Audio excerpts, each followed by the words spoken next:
President Biden slapped Chinese automakers with stiff tariffs, effectively doubling the price of a Chinese export EV. But now the Tesla rival wants to press home its advantage with new advanced technology. China is the most competitive market. Imagine for a moment that you are the owner of an electric car company. You spent years being called a visionary, a revolutionary, the future of mobility. Your cars are status symbols. Your stocks are worth more than century-old automakers. And you're considered the Steve Jobs of the automotive industry. Now imagine waking up one day to find that a Chinese company whose name most people can't even pronounce correctly is selling more electric cars than you. And not just that, they're doing it at half the price and reaching markets where you can't even set foot. Welcome to Elon Musk's current nightmare. While he's busy making dangerously suggestive gestures and exposing the US president's ties to Epstein's pedophile island, BYD, Build Your Dreams, yes, that's the full name, was quietly building an empire that today threatens not only Tesla, but the entire Western paradigm about who should lead the electric vehicle revolution. This is the story of how a company that started by making batteries for Nokia phones is rewriting the rules of the global automotive game. And before you think this is just another story about cars, let me say up front, this is about how the global economy works, about the transfer of technological power, and about how geopolitical bets can go very, very wrong.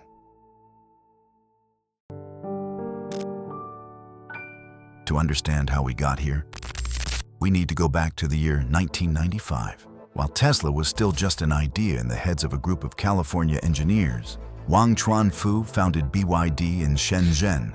With an initial capital of only $250,000, the company started by making rechargeable batteries for cell phones. And here's the first fascinating insight. They didn't try to compete by being the most innovative, but by being the most efficient. Wang Chuanfu, a chemistry graduate from the Central South University of China, applied a philosophy that would be fundamental to BYD's success: radical vertical integration. While other companies outsourced components, BYD decided to make almost everything in-house. As economist Michael Porter points out in his work Competitive Strategy, vertical integration can be a powerful weapon when executed well, especially in industries with rapidly evolving technologies. In 2003, when Tesla was still being founded, BYD had already become the world's second-largest manufacturer of rechargeable batteries. But Wang Chuanfu had a bigger vision. If they could make the best batteries in the world, why not make the cars that would use them? The timing was perfect. China was beginning its most aggressive economic transformation, and the government was starting to design policies that would favor electric vehicles. This was no coincidence. It was national strategy. As documented in Richard McGregor's book, The Party, the Chinese Communist Party has a unique ability to align business objectives with long-term national goals. In 2008, while the world was facing a global financial crisis, BYD launched the F3DM, the world's first mass-produced plug-in hybrid. Yes, you read that right. Even before Tesla launched its first commercial roadster, BYD was already selling hybrid cars on an industrial scale. But the real turning point came only years later. While Tesla was facing growing global competition and struggling to keep up with production, BYD was quietly gaining ground.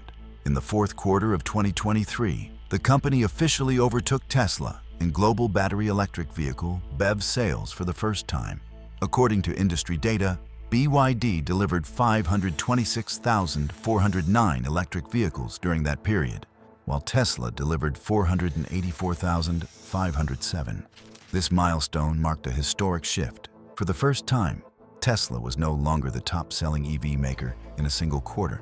And perhaps the most impressive part, BYD achieved all of this with virtually no presence in the United States. A remarkable show of strength, driven by strategic government support, aggressive pricing, and massive production scale. Now we come to the heart of the matter. How did a company that many Westerners only recently discovered manage to challenge Tesla, a company that redefined an entire industry? The answer lies in a lethal combination of structural advantages, aggressive pricing strategy, and, believe it or not, real technological innovation. First, let's talk about costs.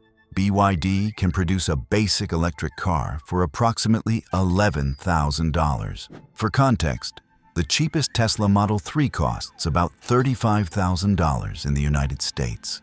That's not just a price difference, it's a completely different target market. How is this possible? The answer lies in what economists call systemic cost arbitrage. BYD operates in an economy where labor costs are significantly lower, has access to an integrated supply chain that they themselves control, and more importantly, receives substantial government subsidies. But it would be a crucial mistake to think that BYD wins only on price. In 2020, they launched Blade battery technology, a real innovation in battery chemistry that uses lithium iron phosphate instead of traditional nickel cobalt manganese batteries. The result? Safer, longer lasting, and cheaper to produce batteries. When BYD's CEO, Wang Chuanfu, drove a nail through one of these batteries in a public demonstration and it didn't catch fire or explode, the industry paid attention. Tesla, in turn, bet on a completely different strategy. As documented in Tim Higgins' book Power Play, Elon Musk always focused on creating premium products that functioned as symbols of technological status. The Model S wasn't just an electric car, it was a statement that you were buying the future. This strategic difference reflects two fundamentally different economic models. Tesla followed what Clayton Christensen would call sustaining innovation. In the innovator's dilemma, continuously improving premium products for customers willing to pay more.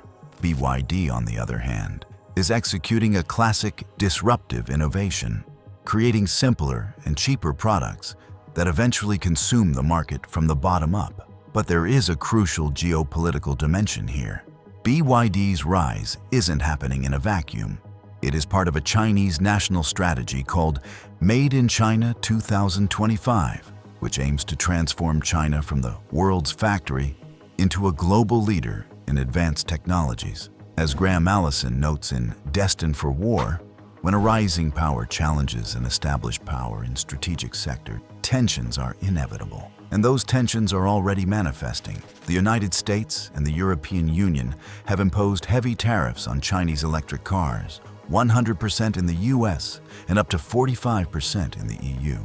But here is the paradox. While the West tries to protect its industries with trade barriers, BYD simply changed strategy. Instead of exporting ready-made cars, they're building local factories. In 2023, BYD announced its first factory in Europe, in Hungary. In 2024, they confirmed plants in Brazil and Turkey. It's a masterstroke. By producing locally, they bypass tariffs, create local jobs, gaining political support, and still maintain their profit margin. We've reached the point where the story gets really interesting, because what we're witnessing isn't just one company defeating another. It's a fundamental shift in the global economic geography. Tesla, realizing the threat, has tried to adapt its strategy.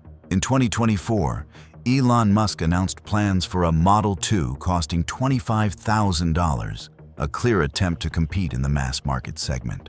But here they face a structural problem. Tesla was built to be premium. Its supply chain, cost base, and brand identity were optimized for high margins at relatively low volumes. Meanwhile, BYD is executing what we could call a go strategy, the Chinese board game where you win territory by surrounding the opponent's positions. They are establishing a presence in emerging markets where Tesla has yet to arrive, or where Tesla prices are prohibitive. India, Southeast Asia, Latin America, Africa, markets that represent billions of potential consumers. But perhaps BYD's most brilliant move is its diversification. While Tesla focused almost exclusively on passenger cars, BYD dominates electric buses. They control 20% of the global market, commercial trucks, and even electric forklifts. They are electrifying entire transportation ecosystems. This diversification creates what economists call network effects. Every segment they dominate strengthens the others. The batteries developed for buses can be used in cars, experience in commercial trucks informs the development of passenger vehicles, and so on. The result is that we are witnessing a shift in what analysts call the center of gravity of the automotive industry. For a century, that center was in the North Atlantic, Detroit, Stuttgart, Turin, Gothenburg. Now it's shifting to Asia, specifically to China. This has implications far beyond cars. The automotive industry employs millions of people globally and is crucial to the economies of dozens of countries. When the center of gravity moves, jobs move, investments move, and economic power moves. Western governments are starting to realize this. The American Inflation Reduction Act, with its $370 billion in incentives for clean technologies, is essentially a response to the threat posed by companies like BYD. The European Union is considering its own similar subsidy package. But here's the final paradox. By trying to protect their industries, Western governments may be validating exactly the strategy that allowed BYD to thrive: massive subsidies and state-driven industrial planning. It's as if they're admitting that the Chinese model works. The story of BYD versus Tesla is, ultimately, a parable about our world in transition. It shows how global economic power is being redistributed, how innovation can come from unexpected places, and how geopolitical gambles have real consequences for businesses and consumers.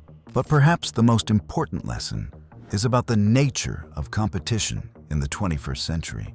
It's no longer enough to be technologically superior or have the best brand. You need to understand entire ecosystems, from supply chains to government policies, from production costs to cultural dynamics. BYD isn't winning because it invented a revolutionary technology or had a brilliant marketing campaign. They are winning because they understood that electric cars aren't just technological products. They are tools of national economic transformation, and they built their strategy around that understanding. This leads us to a broader reflection on how entire economies transform and adapt. If you were intrigued by this dynamic of how countries can get stuck in past paradigms while others leap into the future, I strongly recommend watching our video on how Japan went from a futuristic country to being stuck in the past. There we explore how even the most advanced economies can miss the timing of crucial technological transitions and how that relates directly to what we're seeing today in the global automotive industry. The electric race is far from over, but one thing is certain: it has already changed forever who holds the wheel of global automotive innovation. If you enjoyed the video, subscribe to the channel, leave a like, and comment your opinion on all of this. Thanks for watching.